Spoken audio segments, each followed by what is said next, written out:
Haps news, breaking news. The Ravens and the Steelers game has been postponed until Tuesday.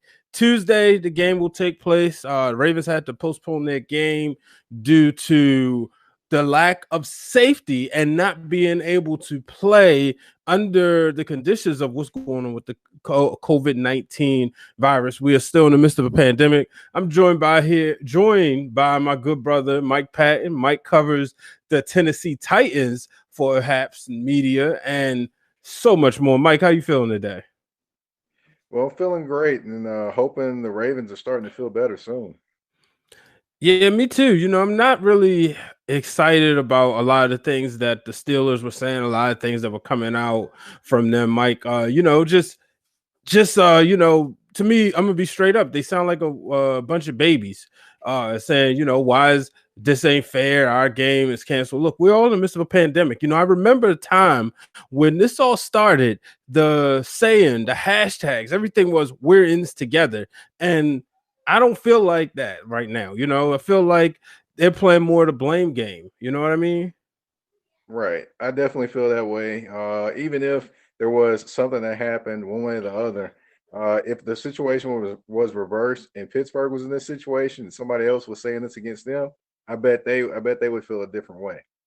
Yeah, and as a Ravens fan, I still would be upset if the Ravens were saying that. It's just not cool. Right. Shout out to Pablo listening. Postponed again, very bitter players. Yeah, Pablo. They realize that it's just so much. And what people got to understand, there's a lot of money being lost here. There's a lot of money when you think about advertising dollars. And for those who do not really understand how this works, so the networks pay the league, and the networks promise their buyers a certain amount of ratings. You feel me? So it's like, hey, Mike, I want you to advertise the Sports Awakening on Break It Down with Brian H. And I'm going to assume we're going to get 100,000 listens. Well, I got to postpone that. So I got to put it on, let's say, Tuesday. Now I can still average you. You pay for the Sunday slot, right? You pay for the Right. Sunday slot. So what that means is I got to figure a way to, I probably won't get the 100,000 views or listens, but now I got to make it up to you on the back end. I got to make it up to you down the line. And that's what a lot of people don't understand when it comes to this. So trust and believe the NFL did everything they could not to have to postpone this. It's not about the Ravens not having the competitive advantage. That's the reason for practice squads. It's strictly about safety. Mike, you said you had some additional information. And the best part I love about when we do these shows, yeah, sometimes we go over a lot of what we're going to talk about, but then sometimes you just want to hear it. So I'm going to let you go right here and take it away. All right. Well, one thing I would say is this, for those in the Ravens camp that think it's so bad and so terrible, and Pittsburgh fans, having their own moment, and Pittsburgh players, think about this. The Titans had 20, 21, 22 players, I believe, or players and staff that had it, and they Mm-hmm. didn't miss a game. So, for those that are worrying about this potentially postponing the game on Tuesday, uh, I think they'll play. I don't think we'll see Lamar Jackson though. I think we'll see RG3 playing quarterback for the For the Baltimore Ravens. And for the Ravens, that might be a good idea. RG3 played against the first string defense last year and beat them. It was the last game of the season. Steelers had something to play for. They was trying to play for a winning record. I believe they also had an opportunity to make the playoffs. So it wasn't like they just went in there and laid down. The Raven and RG3 beat them. Bottom line. So Lamar Jackson, I know, he was looking forward to redeeming himself. 2 bad games against the Steelers. I believe he has a total of 5 or 6 interceptions against them. So I know Thanksgiving would have been the day he would have liked to have had a better game. But the bottom line is, folks, the thing that, like I said, gets back to the issue. Um, you got these players talking about, the coronavirus, and we have to understand this is a deadly disease and we're supposed to be in this together. I'm pretty sure the Ravens didn't electively go get the coronavirus. I'm pretty sure they aren't celebrating, at least we ain't got to play the Steelers, or let's try to out psych them out. No, not at all. No, definitely not. The thing that that does irritate me though about the Hmm. Ravens though is the staffer that wasn't paying attention to all the details. Hmm. Thing is, he got fined, but honestly, if he wasn't paying attention to the details and knowing that there's percentages of people that could potentially die, then he should be fired. Period. Point blank. I don't think a fine. No, he just didn't take it seriously. He didn't do what he was supposed to do, and the team told him to do, and the NFL told him to do. So he should be fired. Because at our jobs, at our day jobs, do you really think that they're going to hear that type of explanation and they're going to let you mess up and then be like, oh, okay, well, you can have your job back? Not going to happen No, that way 9 times out of 10. not at all. Pablo says he always stand by the fact that the NBA did a better job, a much better job at handling the pandemic. Absolutely. I know Agreed. they said it was impossible to do a bubble. Quite frankly, Oh, it wasn't impossible. they could have found a way, even Oh, if you I did it, created a way. huh? I actually created a way. I wrote about it. Oh, you want to give a summary? Definitely. They could have did a rotational bubble. Hmm. Basically put 8 teams in a bubble, have them rotate to play each other, then coach quarantine for a couple weeks, play another 8 teams in the bubble, and then the last 4 games they could kind of rotate it out, how they seem fit. That way you get the games in. They quarantine 2 weeks before the games. They go in, do the games, stay doing testing while they're doing the games in the bubble, then rotate out 2 weeks, quarantine, go back in another bubble. Yeah. Now, what you say about they had a bubble in the MLB somehow though? What's it? I'm forgetting his name. Justin Turner Right. still contracted the virus, and we saw what happened during the celebration. He was still out there, but and I know it's the World Series, but dude, no, you can't do that. But he was still out there, So what do you say about the naysayers who bring that up? Well, I get that, but would you rather just people just run around, do whatever they want to do, and have the corona increase the chances, or would you try to do your best to decrease the chances? If I'm a pro league, I'm trying to decrease as many chances as I can for Mhm. anybody, any of the players, any of the coaches, any of the staff catching the Rona. Yeah, it's just sad, and I really hope that they can, get it together. I honestly, Mike, I don't see the season finishing out. Um, I don't think we've hit the peak of this season with it. You know what I mean? We saw it peak the first time around May, June-ish, right? And then it started to feel like it seemed like it was getting better. But I'm looking at this now and I feel like it's going to get worse. We're going into Christmas. As much as we see in different places, especially here in Baltimore, some shutdowns happen. I knew they wasn't going to shut down. Well, I shouldn't say shut down. I should say phases. I knew they wasn't going to shut things down this weekend because it's Black Friday. As we recorded, this is Black Friday. There was no way they was going to take that attempt to risk out on making as much money. Where most people make money on the accessories, and most stores lose money, but still that foot traffic, especially heading into the holidays. And you brought up the staffer. It reminds me of Rudy Gobert in the beginning, touching all the microphones, Right. and I've had people I know who worked there, who worked covering the team, and some of the people we know were covering the Utah Jazz at that time, and they all had to get tested, you Right. know. So but this happens, but just to kind of get into the football part of it, how do you think this changes the Ravens mentality going into this game?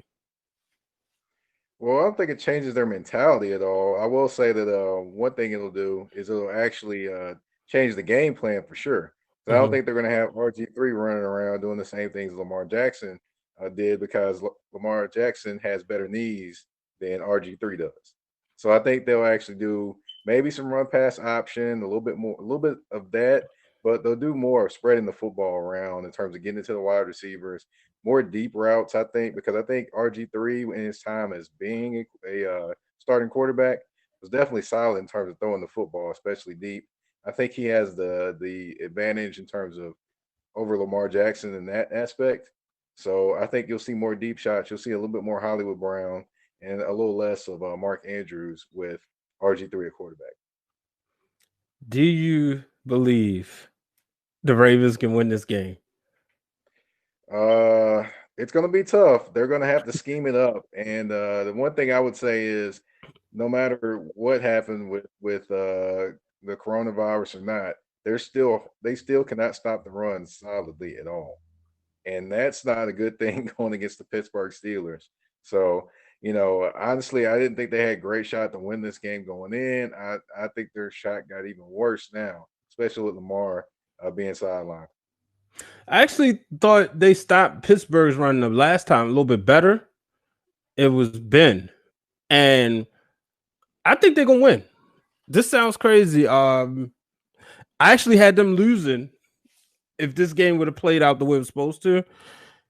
But with the fact that the Ravens are probably gonna come in this game really ticked off, and I think Pittsburgh might be a little ticked off, but I think the Ravens are gonna be like super annoyed. They already, this to me, it's a make or break for the season because sure they could lose this game and win out, but if they lose, I do think it takes a lot, and we'll start seeing the Ravens lose some games that they should have won, losing maybe to the Cowboys or to the Jaguars. But if they win, Oh, this would be huge for them. But I think because this is a rivalry game, because there's been so much trash talking, I think there's going to be the players rallying around the players that cannot play, and they'll take it to the Steelers. And like you said, just the way RG3 plays, I think we got to look at it too. RG3, I don't think his contract is a long-term one. So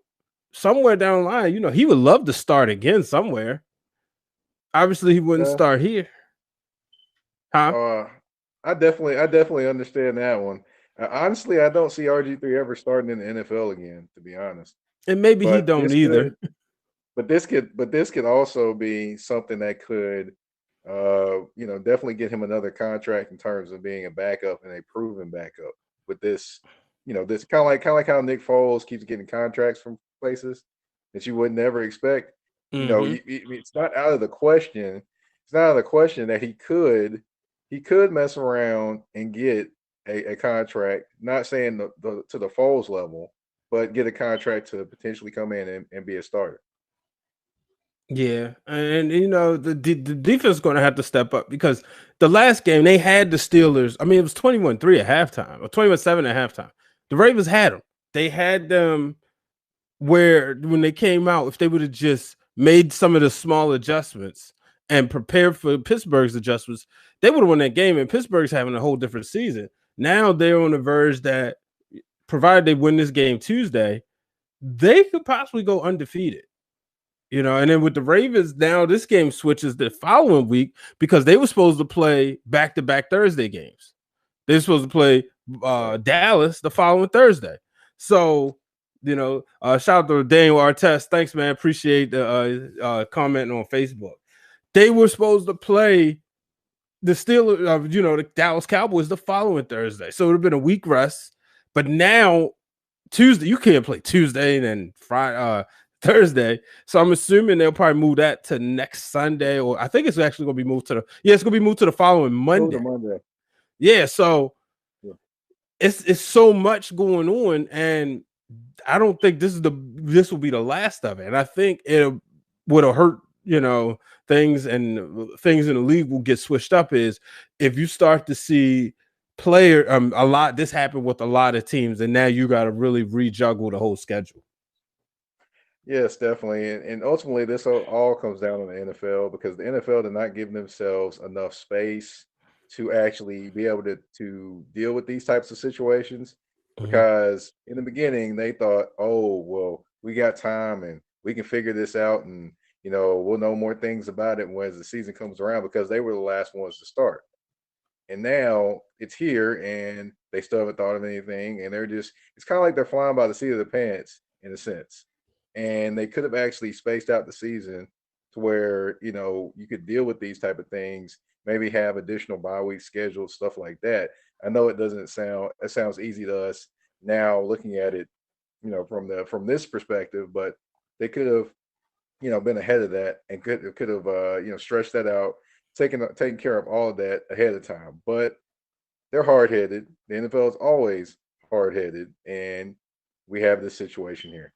Yeah, shout out to my boy Earl. Listen to this. Give us an extra week to prepare to lose.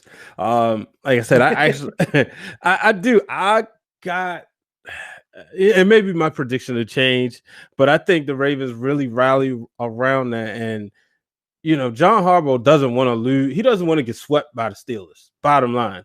Right. I'm pretty sure it's happened since, but I know it happened his first year here. And it happened. He actually got beat by them 3 times. They lost to him in the AFC Championship game, but he doesn't want to get swept by the Steelers. So it's definitely gonna be tough, but you're going to have players step up. RG3 he's going to have to step up, and like you said, I like the game plan that you said you think we'll see, which is a lot of deep passes, a lot of rotation. Do you bring Dez Bryant in? Yes, yes. They should have brought him in even more. And Mm-hmm. honestly, the biggest thing that frustrates me is why have they not used that big body in the red zone more?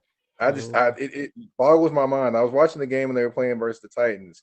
They got to the red zone 3 times. They scored 1 touchdown. The other 2 times, Des Bryant, they never looked his way. Throw it up to him. He is a big man. He might not be as fast as he used to be. He might not be as skilled as he used to be. Just with age, of course, stuff's gonna fall off. But you throw the football up to him in the red zone, I'm pretty sure he's going to body somebody out of the way and get that catch for a touchdown. So that frustrated me. And another thing to point out to you as well, I think Calais Campbell is still out for this game. If he's out for this game, that's huge. Yeah, it really sucks. Brian Langford, my man Brian ain't lying, said the fade is the hardest pass to throw. Lamar is not that type of passer. And it's something we're going to have to see develop. Last year, astronomical video game numbers. If you watch football, now, of course, as Ravens fans, we saw some of the things that, we saw the opportunities. But what we did see, and you're a fan of the 49ers, so Greg Roman better than a lot of us did. We saw Yes. that, okay, Lamar's having fun. He's going out there. He's playing cool. This thing is working.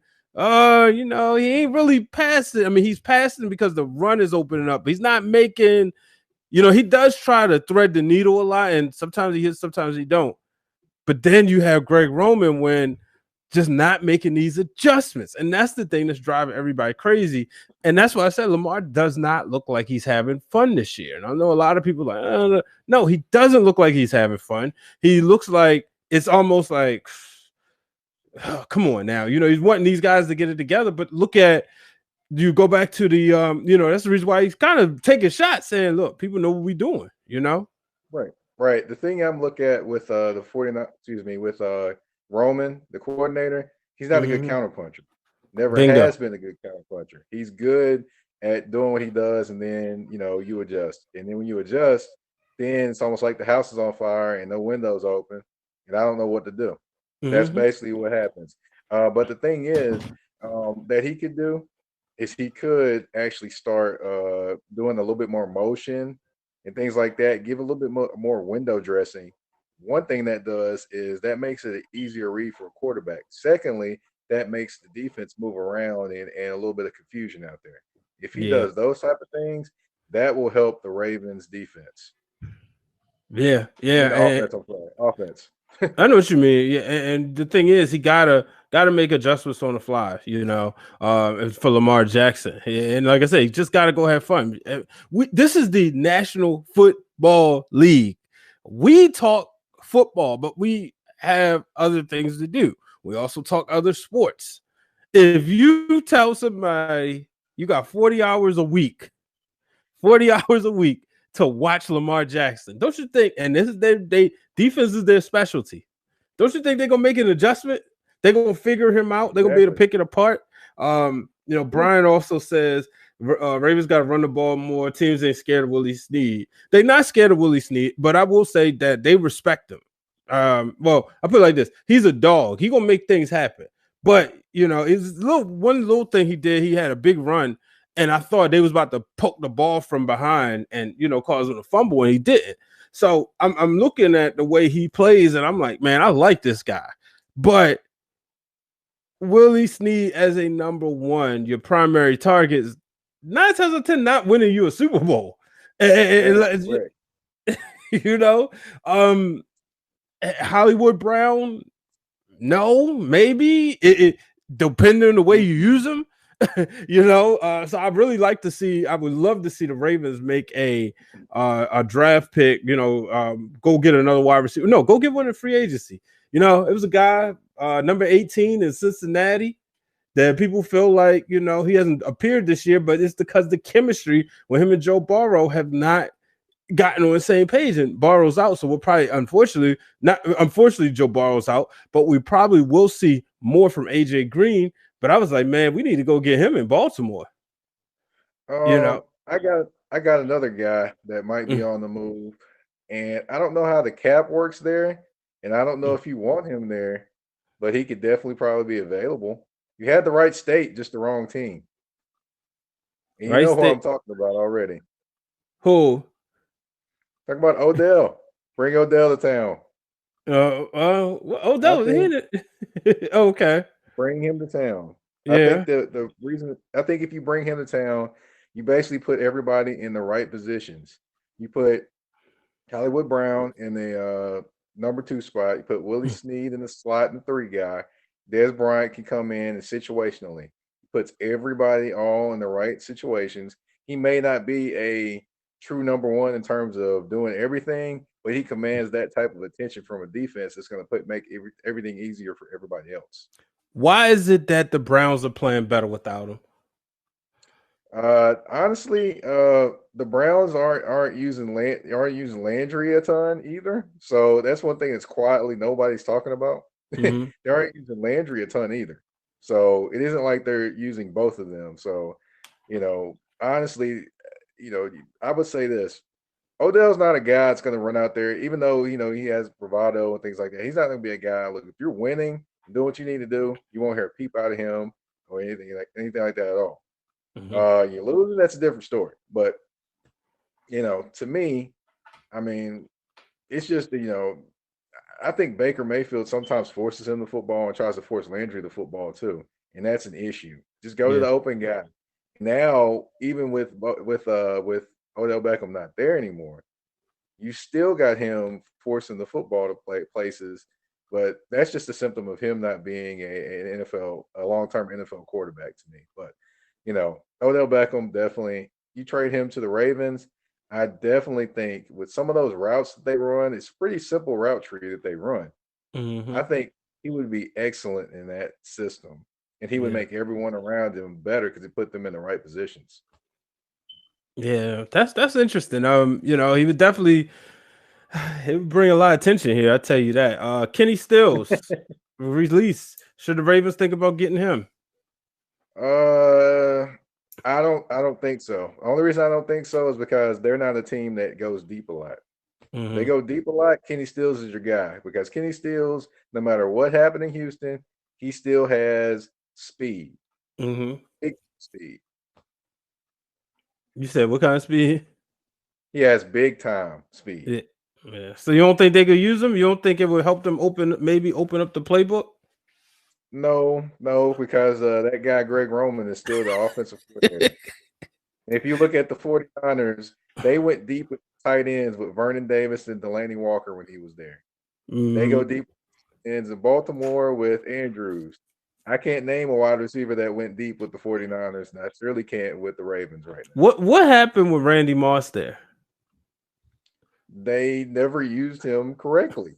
They could have used him to take the top off of defenses, things like that, but he had him running slant patterns and blocking. I'm like, what are you doing? What are you doing? But there's a reason why Greg Roman has moved around. And now you're seeing. Does he? Is this his last year in Baltimore? Should be. Yeah, because I was thinking we seen John Harbaugh get rid of Cameron, and the Ravens go ahead and win the Super Bowl. under man, I forgot the guy's name that fast. But they, they went ahead and went to the Super Bowl because the way Cam Cameron was coaching. And it's almost like well, probably be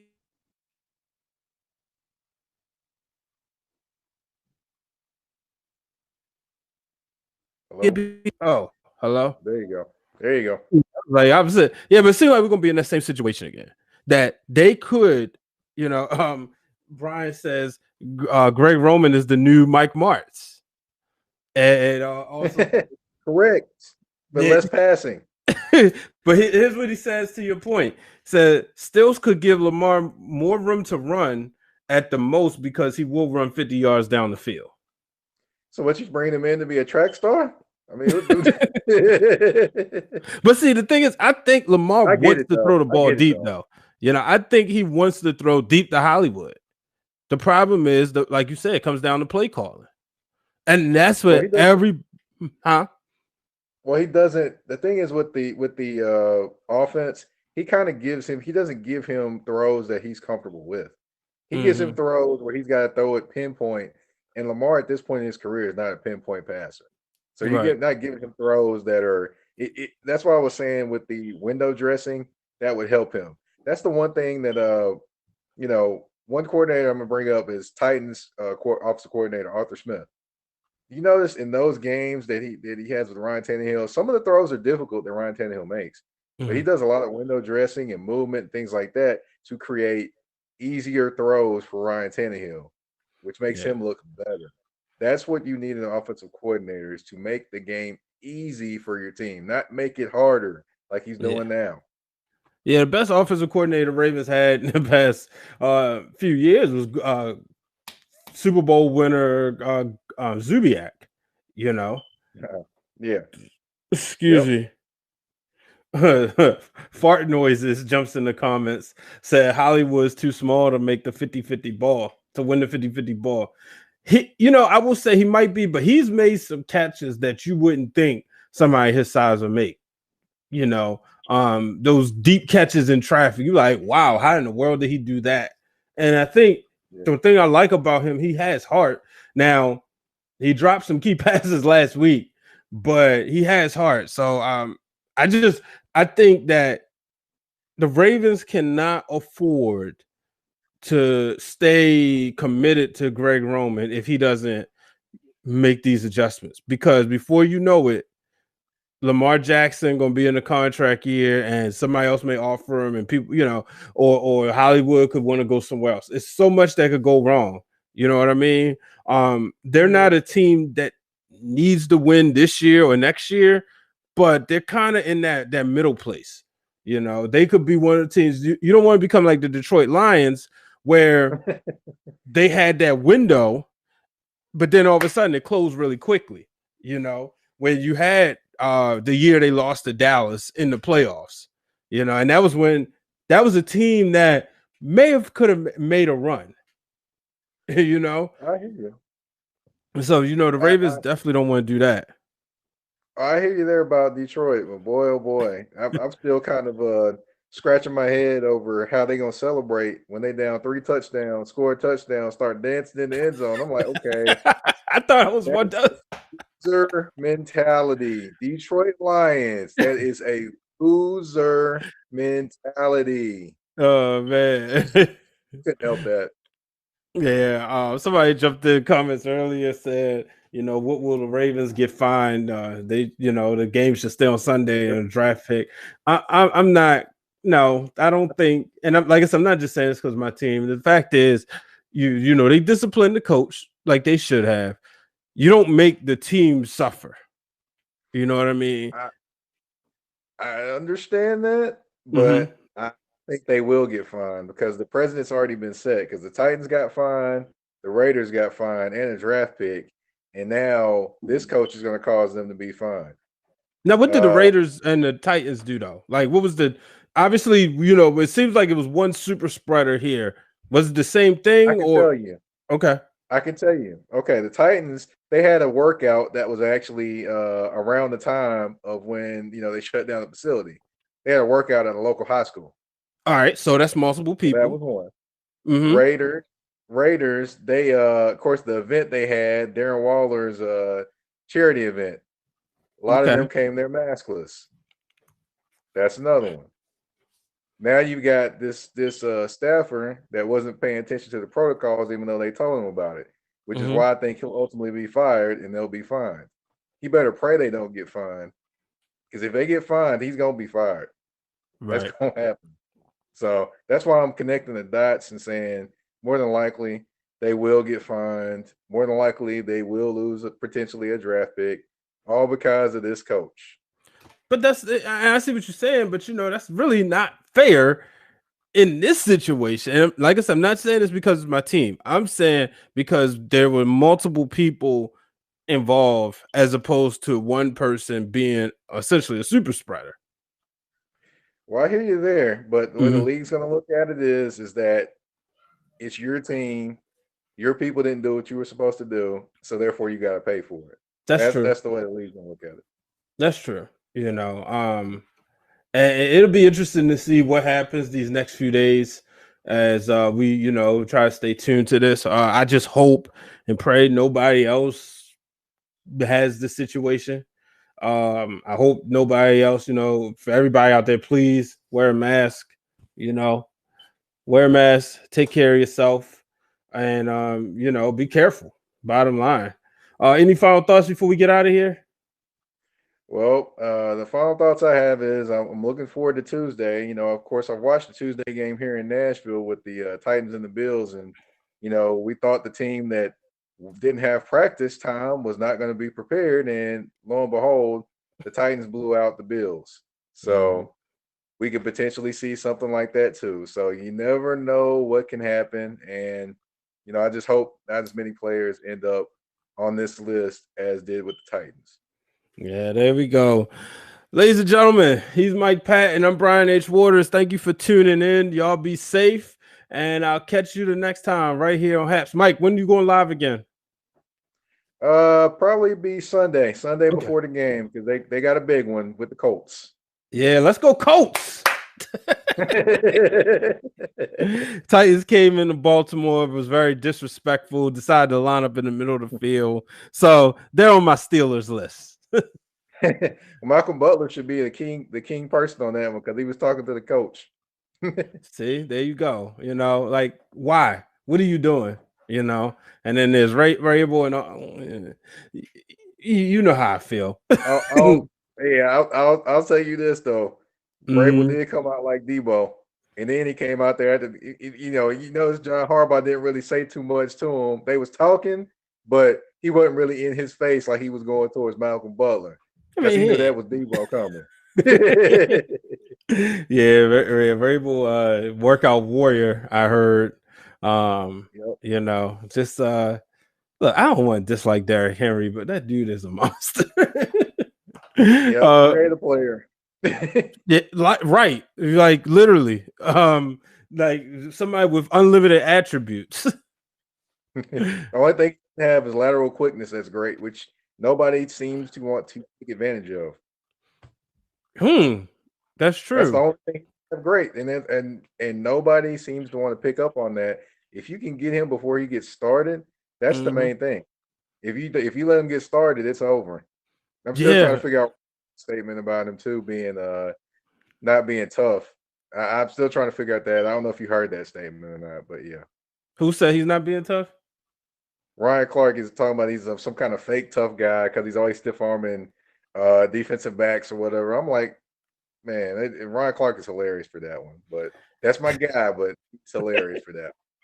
I like Ryan a lot. Favorite and one of my favorite analysts in the game, even though he played for that ugly black and gold. And I told him, I said, Ryan, you're one of my favorites, but you play for all the teams I don't like. Um, but yeah, Derek Henry, and the thing is, I know we get ready to get out of here, but the thing is that drove me crazy was like you gotta rotate personnel because he's the type that can wear you down.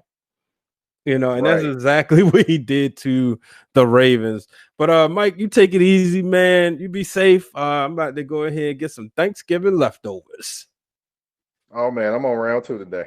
There you go. All right, everybody. Goodbye and good night.